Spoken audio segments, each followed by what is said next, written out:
지금 골목식당 촬영 후 욕설과 협박 문자까지 받아 자살 시도까지 하려 한 홍제동 팥칼국수집인 정간의 팥칼국수. 도대체 어떤 일이 있었길래 그런 문자와 협박까지 받아야 할까요? 문제점과 현재 상황, 그리고 상황을 바꿀 수 있는 장사 비법까지 알려드리겠습니다. 끝까지 봐주세요.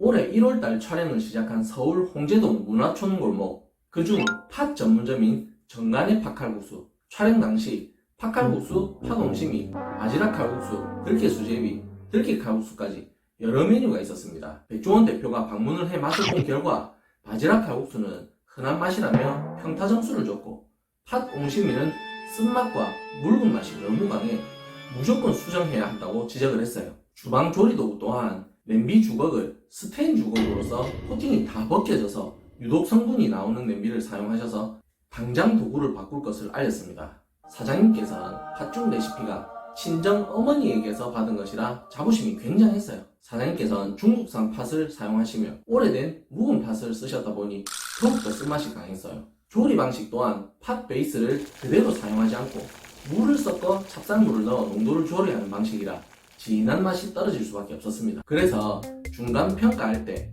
백 대표는 농도가 너무 묽은 것을 개선하기 위해 물과 찹쌀물을 섞지 않고 팥베이스 그대로를 데우고 옹심이를 따로 끓여 넣는 방식으로 바꿨어요. 그랬더니 진한 팥죽이 되어 솔루션을 제시를 했습니다. 하지만 사장님께서는 어머님의 레시피를 끝까지 고집하시며 솔루션을 따르지 않는 모습을 보였어요. 팥의 경우도 MC인 김성주 씨의 어머님께서 중국산 묵은 팥을 쓰게 되면 쓴맛이 강하다는 말을 따라 국산으로 바꿔보자 하니 가격 차이가 너무 심해 고민을 하셨습니다. 그래서 백 대표는 식당의 식재료 원가 비율은 30-40%로 잡으면 좋다며 한 그릇당 단가까지 계산하여 국산으로 바꾸더라도 한 그릇당 원재료 가격 상승은 크지 않다고 반드시 국산 재료를 구입하셔서 한 그릇당 원가 비율을 직접 내어보라고 했어요. 하지만 사장님께서는 오히려 백 대표에게 거래처를 알려달라며 시장마다 돌아다니며 재료값을 알아보러 다니기엔 힘들다며 귀찮은 듯 내색을 하여 정말 안타까운 모습을 보였습니다. 결국 국산으로 바꾸긴 했지만 숙제로 내드린 한 그릇당 원가 계산을 하지 않으셨고요. 애초에 팥 옹심이 전문점이기에 옹심이 또한 기성품으로 사용하지 마시고 직접 빚는 것이 좋겠다는 백 대표의 조언에도 너무 힘이 든다며 그냥 기성품을 써야겠다고 딱잘라 말씀하시는 부분에서 너무나 시청자의 많은 반감을 사게 되었습니다. 그리고 솔루션 마지막 날까지도 그토록 매 회차마다 강조한 팥베이스에 물을 넣지 말고 베이스 그대로 데워서 제공하라 하였지만 결국 어머님의 레시피를 고집하시며 물을 타서 조리하는 방식을 보곤 백 대표도 두 손 두 발 다 들었어요. 거기다 백 대표는 3개월 안에 이 가게는 무너질 것이라 하였고 사장님께서는 내기하자며 오히려 자신감을 내비치셨습니다. 촬영 내내 백 대표의 솔루션은 전혀 먹히지 않는 듯 보였고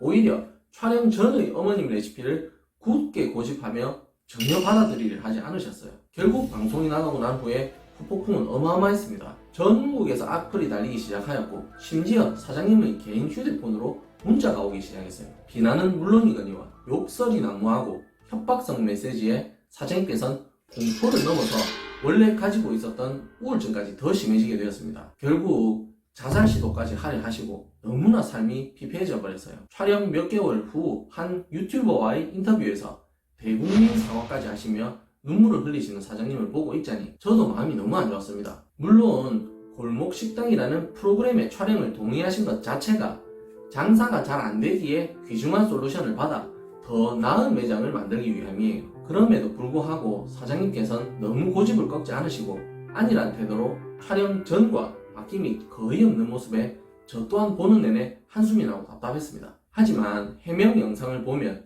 본인이 원래부터 심한 우울증을 겪고 있으며 몸 또한 너무 아픈 곳이 많아 솔루션을 따라가기에 조금 벅찬 면이 있었다. 그리고 본인도 본인의 방송을 보고 저렇게나 고집을 부렸는지 몰랐다며 후회하시는 모습을 보며 한편으론 이해가 되는 부분도 있었어요. 정간의 팥칼국수 사장님의 경우는 요즘 젊은 창업가들처럼 정보를 많이 가지고 창업을 하신 분도 아니고 생업을 위해 어머님의 조리 레시피를 받아 운영을 하다 보니 그 부분을 굳게 신뢰한 부분도 있습니다.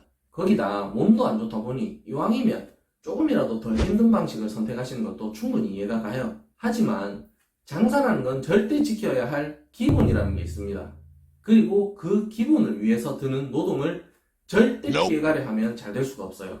가장 기본인 원가율 계산과 맛을 지키기 위한 기본 레시피는 몰랐다면 어쩔 수 없는 일입니다. 하지만 지금 알게 되었다면 무조건 연구하고 지켜나가야만 돼요. 극단적인 말처럼 들릴 수 있겠지만 이 기본을 지키지 못하실 거면 절대 창업을 하셔서도 안 되며 지금 창업을 하신 분이라면 다른 일을 찾으셔야 됩니다. 차라리 최저임금을 받고 일을 하시면 월급이라도 생기는데 이대로 장사를 계속 유지를 하시면 하루 종일 매장에 갇혀 일은 하지만 임대료도 못 내는 상황이 오게 돼요.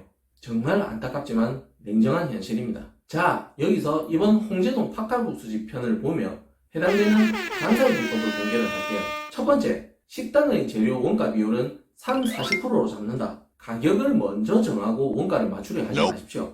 해당 메뉴의 전문점이라면 최고의 맛, 손님을 단번에 끌어당길 수 있는 맛을 먼저 연구하시고 레시피를 정립을 하신 후 재료비를 뽑아서 메뉴 가격을 만드시는 거예요. 그래야만 싸지만 질 나쁜 재료 유혹에서 벗어나실 수 있습니다. 두 번째, 주방 기물은 언제나 청결해야 하고 보관하는 냉장 냉동고는 항상 한눈에 알아볼 수 있게끔 깨끗이 정리되어야 해요. 주방 기물 또한 오래되거나 코팅이 벗겨지는 등 유해성이 나타나기 전에 교체를 해야 하고 기물 간 궁합이 맞는 제품으로 사용해야 합니다. 특히 냄비류는 절대 철제 주걱이나 기물로 인해 코팅이 벗겨지지 않도록 주의하셔야 해요. 세 번째, 제발 본인의 조리 방식이 맞다고 믿지 마시고 전국에서 해당 메뉴로 이름난 탑 1위부터 10위권의 식당은 꼭 방문하셔서 본인의 음식과 디테일하게 비교를 해야 됩니다. 자존심 때문에 시간 핑계로 대부분의 식당 사장님께서는 대박집과 본인의 음식을 비교 자체를 안 하시려 하고 오히려 본인의 맛에 맞추려 하세요. 식당은 사장님이 식사를 하기 위한 장소가 아닙니다. 손님을 위한 영업장이에요. 명심하시고 반드시 비교하십시오. 그리고 현재에 안주하지 마시고 늘 연구하시고 공부하시고 발전하기 위해 노력하세요.